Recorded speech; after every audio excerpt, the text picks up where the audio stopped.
পৌষ সংক্রান্তি, যেটাকে আমরা মকর সংক্রান্তি বলি। তো 2025 সালের এই পৌষ সংক্রান্তি এতটা গুরুত্বপূর্ণ কেন? প্রথমেই চলে যাব আমরা হচ্ছে তীর্থরাজ প্রয়াগ অর্থাৎ ত্রিবেণী সঙ্গম এলাহাবাদ। সেখানে এই 2025 সালে মহাকুম্ভ পড়েছে। পৌষ পূর্ণিমা থেকেই শুরু। মুখ্যত স্নানটি পৌষ সংক্রান্তি থেকে, সূচনা পৌষ পূর্ণিমা। এই মহাকুম্ভ 12 বছর পরে আসে, সঙ্গে সঙ্গে পূর্ণ মহাকুম্ভ অর্থাৎ 144 বছর পরে আসে। এই জন্য এর এতটা গুরুত্ব এই কুম্ভ মেলার, এই কুম্ভ স্নানের। কুম্ভ কথাটি যখন বলছি তার মানে হচ্ছে কলস। কি কলস? অমৃত কলস। তাহলে এই অমৃত কলসের ভিতরে স্নান। দেখুন, সবাই আমরা জানি সমুদ্র মন্থনের দ্বারা অমৃত উত্থিত হয়েছিল। সেই অমৃত নিয়ে একটু কাড়াকাড়ি হয়েছিল দেবাসুরের ভিতরে। তার কিছু অংশ বা কয়েক ফোঁটা নাকি পৃথিবীতে পড়েছিল। মোট কথা 4ই স্থানে পড়েছিল, 4টি স্থান। পূর্বেই বলেছি উজ্জয়িন, নাসিক, হরিদ্বার, আর এই হচ্ছে ত্রিবেণী সঙ্গম প্রয়াগরাজ এলাহাবাদ। তা সেটা 144 বছর পরে এই পূর্ণত্ব আসছে। আর এই স্নানেই তার মাহাত্ম্য অমৃত কুম্ভের, অর্থাৎ আমরা মৃত্যুঞ্জয়ী হতে পারি এই স্নানের দ্বারা। আমরা অমৃত পান করতে পারি এই স্নানের দ্বারা। আমরা অমৃত স্নাত হতে পারি, যার কারণে আমরা মুক্ত হতে পারি, পবিত্র হতে পারি। মুক্ত মানে কি? জরা ব্যাধি মৃত্যু চক্র, এখান থেকে আমরা মুক্ত হতে পারি। এর আসল তাৎপর্য শাস্ত্র সিদ্ধান্ত অনুসারে সেটা হচ্ছে মুক্তি। সহজ কথায় পরামুক্তি, অর্থাৎ ত্রিবেণী সঙ্গমের স্নান তো পরামুক্তি। এখন পৌষ সংক্রান্তিটা বা মকর সংক্রান্তি গুরুত্বপূর্ণ কেন?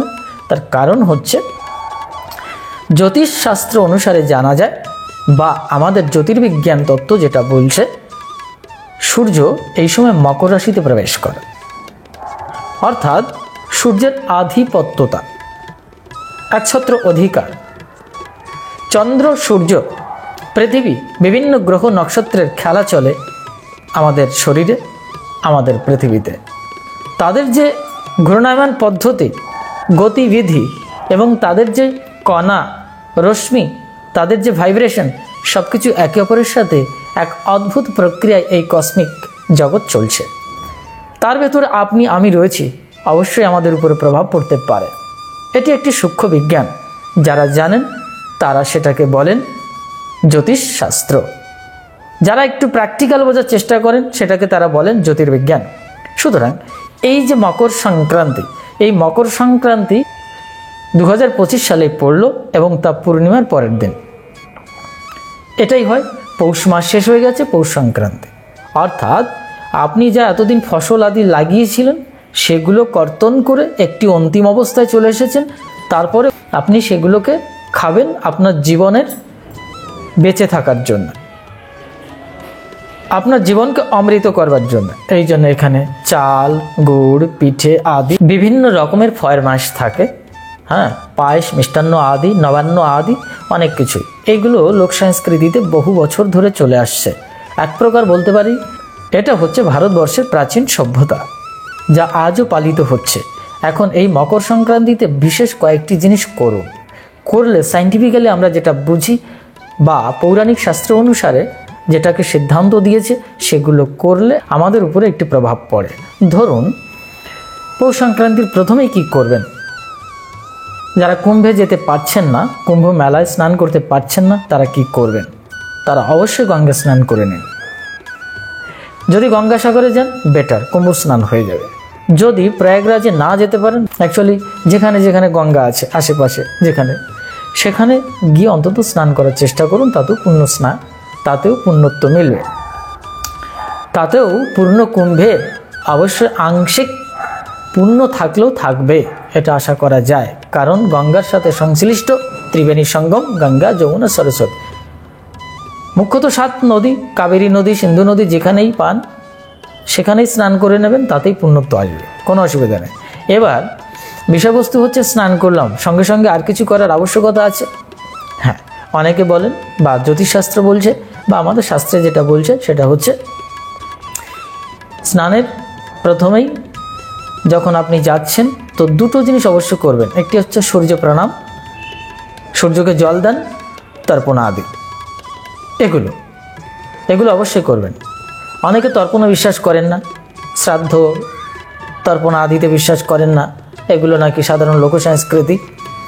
তবে আপনি যে এই পৌষ সংক্রান্তিতে আপনি ওই তর্পণ করলেন, অনুষ্ঠান করলেন, তাতেই সম্পূর্ণ সমাধান হয়ে যাবে, পরামুক্তি ঘটে যাবে, সেটা কিন্তু অতি উচ্চাঙ্গিক বিজ্ঞানের কথা, অর্থাৎ আধ্যাত্মিক জগতের কথা। সেখানে পৌঁছানো অনেক কঠিন। কিন্তু ব্যবহারিক জগতে আমরা যে তর্পণাদি বুঝি, সংক্ষিপ্ত তর্পণ, আব্রহ্ম স্তম্ভ পর্যন্তম জগৎ তৃপ্যতু। আমি এই একটি মন্ত্রের কথা বলে দিলাম।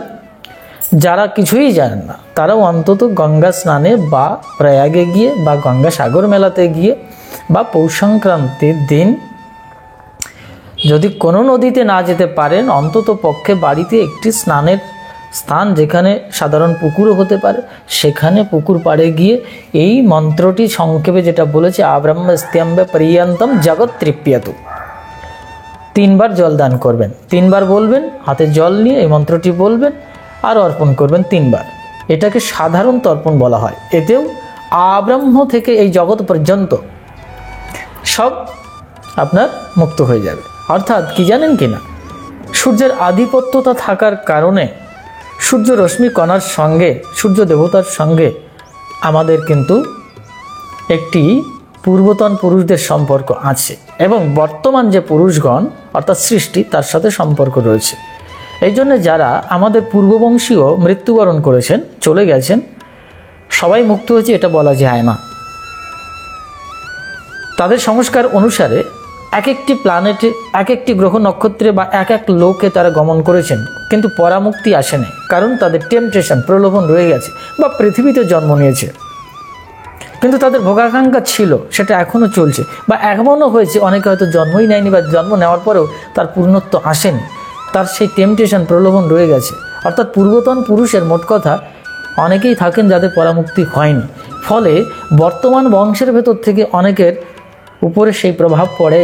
এটা কিন্তু আমাদের শাস্ত্রীয় সিদ্ধান্তে আছে। আর বিজ্ঞান যেটা বলছে সেটা অন্য বিষয়বস্তু, সেটা একটি নক্ষত্রমণ্ডলের এক অদ্ভুত পরিক্রমা, সেখানে সায়েন্টিফিক্যালি একটি প্রভাব আমাদের উপর পড়ে। সুতরাং এই মকর সংক্রান্তিতে যখনই আসছে সূর্য দেবতা প্রবেশ করছে, তখনই সূর্যের আধিপত্যতা থাকার কারণে আমাদের সূর্য রশ্মির সঙ্গে কানেক্টেড হতে হয়। এই জন্যে বেদেও এটা উঠে এসেছে। বিশেষ রূপে আরেকটি জিনিস করবেন যেটা বেদে উঠে এসেছে, সেটা হচ্ছে গায়ত্রী মন্ত্র। অবশ্যই গায়ত্রী মন্ত্র জপ করবেন। যারা জানেন বা গায়ত্রী মন্ত্র পেতে গেলেও ব্রাহ্মণত্ব নিতে হয় বা ব্রাহ্মণের কাছ থেকে পেতে হয়। সুতরাং আমি এখানে দুটো জিনিস গুরুত্বপূর্ণ দেখছি, একটি হচ্ছে গায়ত্রী মন্ত্র, আরেকটি হচ্ছে সূর্য প্রণাম মন্ত্র, আরেকটি হচ্ছে অবশেষে তৃতীয়তম বলা যেতে পারে তর্পণাদি। এই 3টে জিনিস করুন, আর সঙ্গে স্নান। বাস, এটা করলেও এই দিনে অনেক পুণ্যত্ব মিলতে পারে। তবে এটার দ্বারা আমি বলছি না যে আপনার সমস্ত সমৃদ্ধি এসে যাবে, আপনার পরামুক্তি এসে যাবে, আপনার টাকা পয়সা ভরে যাবে। এটা হচ্ছে আমাদের সাংস্কৃতিক, বৈদিক সংস্কৃতি বলা যায়। সুতরাং এগুলো আমাদের করতেই হয়। এইবার শুধুই পৌষ সংক্রান্তিতে করবেন এটা নয়, কিন্তু গায়ত্রী শুধু ওই আপনি একদিনই করলেন হয়ে গেল। ত্রিসন্ধ্যা গায়ত্রী করতে হয়, ব্রাহ্মণের অধিকার আছে। অর্থাৎ আমি কিন্তু জাত ব্রাহ্মণের কথা বলছি না, আমি বলছি একজন উৎকৃষ্ট বেদজ্ঞ পুরুষের কাছ থেকে আপনার সংস্কার অনুসারে যখন আপনি এই গায়ত্রী মন্ত্র পাবেন বা পাওয়ার যোগ্য হবেন, তাকে ব্রাহ্মণত্ব বলা হয় কমপক্ষে এটা। আর ব্রহ্মা জানাতি ব্রাহ্মণ, অর্থাৎ যিনি ব্রহ্মকে জানেন তিনি ব্রাহ্মণ। সেটা আর কটা আছে, সে কটা ব্রাহ্মণ পাওয়া যায় সেটা আলাদা বিষয়। আপাত দৃষ্টিতে সর্বং খলিদম ব্রহ্ম, সমগ্র জগতের ভেতরে ব্রহ্ম বিরাজিত, সেই অর্থে সবাই ব্রাহ্মণ, আর না হলে শূদ্র, যাই কিছু বলুন। এই জন্যে যুধিষ্ঠির বলছেন জন্মানো না যায়ুতে শূদ্রা, অর্থাৎ জন্ম নিলেই সে শূদ্র হয়, সুতরাং সবাই সমান। এখন সংস্কার অনুসারে আপনাকে উঁচুতে উঠতে হবে, সেটাও বলা আছে, ঠিক আছে। তো যাই হোক, এই সংস্কারে দ্বারা আমাদের উন্নত হতে হয়, উঁচুতে উঠতে হয়। এই জন্য প্রত্যেক দিনের একটি প্র্যাকটিস অবশ্যই প্রয়োজন। ত্রিসন্ধ্যা গায়ত্রী যারা করেন তারা করবেন, শুধু পৌষ সংক্রান্তি নয়। আর তর্পণ আদি, তর্পণ অ্যাকচুয়ালি তর্পণ আসলে হচ্ছে তৃপ্ত ধাতু থেকে এসেছে, অর্থাৎ তৃপ্তি বিধান করা। কাকে তৃপ্ত করবেন? আপনার পূর্বপুরুষগণের। কীভাবে তৃপ্ত করবেন? চাল, ডাল, মণ্ড আদি এই সমস্ত দিয়ে। হ্যাঁ, তাতে এক ধরনের ব্যবহারিক সন্তুষ্টি আসে, কিন্তু সবথেকে পরমাত্মিক বা আধ্যাত্মিক সন্তুষ্টি হচ্ছে আপনার নিজের আত্মতৃপ্তিবোধ। যখন আপনার নিজের আত্মমুক্তির অনুসন্ধান করেন, ফলে একটি সময় গিয়ে আপনি যখন সম্পূর্ণরূপে আত্মতৃপ্ত হন, তাকেই অ্যাকচুয়ালি তর্পণ বলা হয়। আরেকটি তর্পণ আছে, সেটা হচ্ছে ব্রহ্মবীর্যকে নিচের থেকে টেনে আজ্ঞাচক্রে ওঠানোর নামই হচ্ছে এক ধরনের তর্পণ। এইটা হচ্ছে আধ্যাত্মিক তর্পণ। এই তর্পণ যারা করেন সে মুক্ত হয়ে যায় এবং সে পূর্বপুরুষগণকে উদ্ধার করতে পারে। এই জন্য প্রাচীন শাস্ত্রে বলা আছে, যে বংশে একজন সন্ন্যাসী হয় তার পূর্বপুরুষ 3 কোটি কুল বা 3 কোটি বংশ উদ্ধার হয়ে যায়, আরও কোটি বংশ উদ্ধার হয়ে যায়। তো সন্ন্যাস কথাটির অর্থ হচ্ছে সম্যক প্লাস ন্যাস, অর্থাৎ সম্পূর্ণরূপে ত্যাগ। তাই এই স্থানে যে বংশে একটি সন্তান পৌঁছয় আর সে যদি কোনো তর্পণ করে, তর্পণ তো অটোমেটিক হয়েই আছে, তাহলে কি হয়ে যায়? সে মুক্ত হয়ে যায়। আমাদের দুটো যাত্রা আছে। এই মকর সংক্রান্তির সূর্য দেবতার সঙ্গে আমাদের মাহাত্ম্য কী দেখুন, এবং শ্রাদ্ধ বলুন, তর্পণ বলুন, যা কিছু বলুন, এর সাথে সম্পর্ক কী? সম্পর্কটা হচ্ছে দুটো গতি আছে। একটি হচ্ছে পিতৃগতি, আরেকটি হচ্ছে দেবগতি, যেটাকে আমরা যান বলি, অর্থাৎ পিতৃযান, আরেকটি হচ্ছে দেবযান। যারা পিতৃযানের ভেতর দিয়ে যান মৃত্যুবরণ করেন বা গমন করেন, তাদের কিন্তু মুক্তি হয় না। যারা দেবযানে যান তাদের মুক্তি হয়। তা দেবযান যখনই বলছি দেবগতি, এই দেবগতির সাথে সম্পৃক্ত কি জানেন? সূর্য দেবতা। সেই জন্যে সূর্যের সঙ্গে এই মকর সংক্রান্তির এই কানেকশন রয়েছে। সঙ্গে যদি আপনি এই তর্পণাদি করেন, তার মানে আপনার সেন্টিমেন্ট, আপনার মানসিকতা এবং পূর্বতন পুরুষ যারা চলে গেছেন তাদের সাথে সংকর্ষণের একটি প্রক্রিয়া বা রাসায়নিক বিক্রিয়া ঘটতে পারে। এগুলো সবই একটি আমাদের অস্পষ্ট ধারণা, কিন্তু এর ভেতরে উৎকৃষ্ট যোগীগণ সূক্ষ্ম ব্যাখ্যা করতে পারেন বা বিজ্ঞান জানেন, যেটাকে আমরা সূর্য বিজ্ঞান বলি। সূর্য বিজ্ঞানের দ্বারা আমাদের সৃষ্টিতে সৃষ্টি হয়। এই জন্যে সূর্য দেবতাকে আরেক নাম বলা হয় সবিতা, এবং সূর্য দেবতার নাম নারায়ণ দেব। এখন যিনি সৃষ্টি করছেন এই পরম পিতা, এই দেবযানের যে সম্পূর্ণরূপে আমাদের ফল প্রদান করে, আকর্ষণ করে, বা আমাদের উত্থান যা কিছু বলুন, সব কিছুর মূলে কিন্তু সূর্য কাজ করছে আমাদের আপাতত এই সৌরমণ্ডলে, যাকে আমরা বিষ্ণু বলি। সুতরাং দেখবেন মন্ত্রতন্ত্রের শুরুতে ওম বিষ্ণু, ওম বিষ্ণু দিয়ে শুরু হয়েছে। কেন? এর অর্থ কিন্তু প্রাচীন বৈদিক যুগে সূর্যকে বিশেষ গুরুত্ব দেওয়া হতো। এবার সূর্যের অন্তরালে কী আছে, বাইরে কী আছে, এর উপরে কী আছে, সেসব তো অন্য বিষয়, সেসব ছেড়ে দিন। সুতরাং এই মকর সংক্রান্তিতে আপনাকে বিশেষ রূপে আধ্যাত্মিক যোগানুষ্ঠান করাটা গুরুত্বপূর্ণ। যারা যৌগিক পন্থাবলম্বী তারা এইভাবে তর্পণ করবে, ব্রহ্মবীর্যকে নিচ থেকে উপরে উঠে আজ্ঞাচক্রে নিয়ে যাওয়া, তাহলে পূর্ণ তর্পণ হচ্ছে এবং সেখানে আত্মসূর্যের প্রকাশ ঘটছে। এই হচ্ছে আসলেই সূর্য মকর রাশিতে প্রবেশ করছে, অর্থাৎ আমাদের যখন জ্ঞাননেত্র খুলে যায় তখন আত্মসূর্যের প্রকাশ ঘটে, আমরা তখন আত্মদর্শন করি। এই সূর্যকে দর্শন করতে হয়। এই জন্য ব্রাহ্মণ দীক্ষার সময় কি করে? উপনয়ন দেয়। উপনয়ন মানে কি জানেন? ওই যে একটি পর্দার আড়াল থেকে প্যান্ডেলের একটি কোণা খুলে দিয়ে বাচ্চাটিকে বলে, ওই দেখো সূর্য দেখা যাচ্ছে, এটাকে উপনয়ন বলা হয়। কিন্তু এই উপনয়ন নয়। উপনয়ন অর্থে হচ্ছে যে ব্রহ্মজ্ঞ পুরুষ যাকে উপনয়ন দেয়, উপমানের নিকটে, নয়ন মানে নয়ন, চোখ, আত্মদৃষ্টি, আত্মদর্শন যিনি করিয়ে দেন, এটাকে অ্যাকচুয়ালি উপনয়ন বলা হয়। এই আত্মদর্শন যার হয়ে যায় তার উপনয়ন হয়ে যায়। এই উপনয়ন করতে হবে। সুতরাং প্রত্যেকটি আমাদের শাস্ত্রীয় যে সংস্কৃতি এসেছে তার 3টে ভাগে বিভক্ত করা যেতে পারে, একটি স্থূল, একটি সূক্ষ্ম আর একটি কারণ। আপনি যতক্ষণ পর্যন্ত কারণে না যাচ্ছেন ততক্ষণ পরামুক্তি হতে পারে না। এই জন্য এই গঙ্গা স্নান করলে একটি পুণ্য তো অবশ্যই হবে। ঠাকুর রামকৃষ্ণ পরমহংসদেবের পরিবেশে গঙ্গা স্নানে কি পুণ্য হয়? আসলে পবিত্র হয় বলে হয়, কিন্তু বলছে পবিত্র হয়ে যাওয়ার পরে ঠাকুর কেন তাহলে আবার সে পাপকর্ম নানান কিছু অপবিত্রতায় সে পূর্ণ হয়ে যায় কেন? তখন বলছে জানিস নে, গঙ্গার পরে অনেক ধরনের গাছ থাকে না, ঠিক আছে, কেওড়া গাছ, শেওড়া গাছ, এই সমস্ত থাকে। তো সেই গঙ্গা স্নান করলো, ডুব দিল, ব্যাস পাপ সব চলে গেল। সেই পাপগুলো মানে ভূত নামক সেই পাপগুলো ওই শেওড়া গাছে বা কেওড়া গাছে এসে উঠে পড়ে। তারপর ও স্নান করে যখন পবিত্র হয়ে গেল, আবার ওইখান থেকে যখন উঠে আসছে তখন ওই ভূতগুলো ওর গাছ থেকে নেমে ওর ঘাড়ে লাফিয়ে পড়লো। আগে যা ছিল তাই হয়ে গেল, কিন্তু সে পবিত্র হয়েছিল স্নানের সময়। আসলে হস্তি স্নানের মতো। তা ব্যাপারটি হচ্ছে গঙ্গা স্নানে অবশ্যই পবিত্র হয়। ঠাকুর এটা কৌতুক করে বলেছিলেন, এর একটি অবশ্যই গভীর দার্শনিক ব্যাপার রয়েছে। এর মানে হচ্ছে যে তুমি গঙ্গা স্নান করলে পবিত্র হলে তারপরে তুমি এইবার যা তাই করে বেড়ালে, এটা চলবে না। অর্থাৎ কর্মের সাথে সম্পৃক্ত, ক্রিয়াত্মক হয়ে থাকতে হবে, অর্থাৎ ক্রিয়াযোগ। প্রতিনিয়ত আপনাকে আধ্যাত্মিক কর্মানুষ্ঠান করতে হবে, এটাকেই ক্রিয়াযোগ বলে। আর এই ক্রিয়াযোগের দ্বারা আপনি প্রতিনিয়ত একটি পবিত্রতার ভেতরে স্নাত হবেন, স্নান করবেন, এটাকেই গঙ্গা স্নান। অর্থাৎ আপনাকে আর কেউ অপবিত্র করতে পারছে না।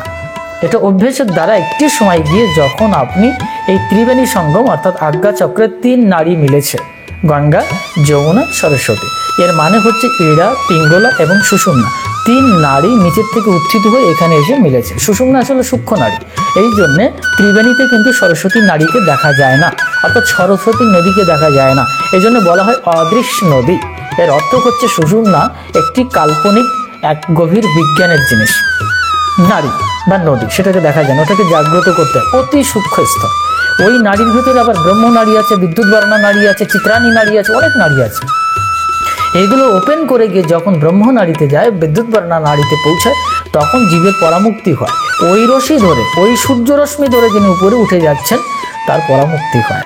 ওটাই আসলে অ্যাকচুয়ালি তর্পণ, ওটাই হচ্ছে সূর্য অর্ঘ্য দেওয়া, ওটাই হচ্ছে সূর্য প্রণাম, ওটাই হচ্ছে তর্পণ, ওটাই ত্রিবেণী স্নান, ওই হচ্ছে পূর্ণ মহাপুণ্যত্ব, সমৃদ্ধি, অর্থ সৌভাগ্য, পরামুক্তি, লক্ষ্মী দেবী, নারায়ণ, যা বলুন সব বাড়িতে ওটা ভরে যায়। কিন্তু মানুষ আমরা তো এসবগুলো আসলে নিতে পারি না, আমরা ওই স্থূলভাবে নিতে পারি। স্থূলভাবে তো আপনার ওই গঙ্গা স্নানের মতো হবে, তারপরে শেওড়া গাছ থেকে আবার লাফিয়ে আপনার ঘাড়ের পরে উঠে পড়বে, তাই হচ্ছে আমাদের সাবধান থাকতে হবে।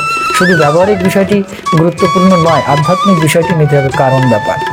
তো যাই হোক, সেই জন্যে চেষ্টা করবেন যে সবসময় আধ্যাত্মিকভাবে স্নাত হওয়া, আধ্যাত্মিক ক্রিয়া অনুষ্ঠান করবার।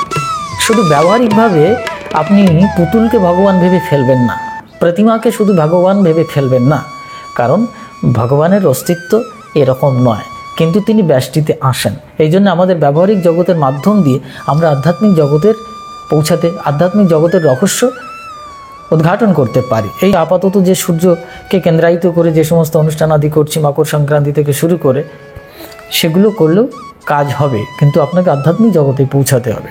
তো যাই হোক, এই যে উত্তরায়ণ সংক্রান্তি বলা হচ্ছে, এগুলোর সব এক অদ্ভুত সাইন্টিফিক্যাল ব্যাপার আছে, ঋতুচক্রের তো ব্যাপার রয়েছে, কৃষি সংস্কৃতির সাথে সম্পর্ক রয়েছে, সব কিছুই রয়েছে, প্রাণের সাথে সম্পর্ক রয়েছে।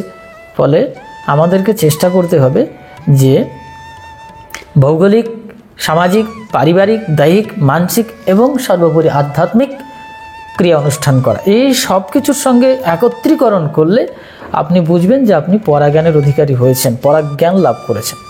মোট কথা, একবারে তো সবাই সব কিছু করতে পারবে না, সেই জন্য স্থূল প্রক্রিয়া পৌষ সংক্রান্তির দিনে বা মকর সংক্রান্তির দিনে যে যেখানেই থাকুন, অন্তত পক্ষে গঙ্গা স্নানটা করার চেষ্টা করবেন। তর্পণ, এই সংক্ষিপ্ত তর্পণের কথা বলেছি, এবং সূর্য প্রণাম বা সূর্য দেবতাকে অর্ঘ্য প্রদান করা, তাহলে আমাদের শারীরিক এবং মানসিকভাবে অবশ্যই একটি মঙ্গল ঘটবে, পুণ্যত্ব আসবে। তার মানে কিন্তু এটা নয় যে আপনার বাড়িতে সব কিছু ভরে যাবে। এই যে মতবাদগুলো সমাজে প্রচারিত হচ্ছে, এগুলো একটি কিন্তু মানুষকে পাগল করে দেওয়ার একটি টেন্ডেন্সি কাজ করছে, যারা সম্প্রচারকগণ। এগুলো করবেন না। প্রত্যেক জিনিসের গুরুত্ব আছে, ধর্ম আছে, বিজ্ঞান আছে, সব কিছুই আছে, কিন্তু এমনভাবে সম্প্রচারিত হচ্ছে অতিরঞ্জিত। এই অতিরঞ্জিত বিষয়ের উপরে ভাবাবেগ নিয়ে উদ্বেগ হয়ে পাগলামি করে ফেলবেন না, তার দ্বারা কিন্তু কুসংস্কারাচ্ছন্ন হয়ে পড়বেন, একটি পর্যায়ে দেখবেন আর কিছুই হচ্ছে না।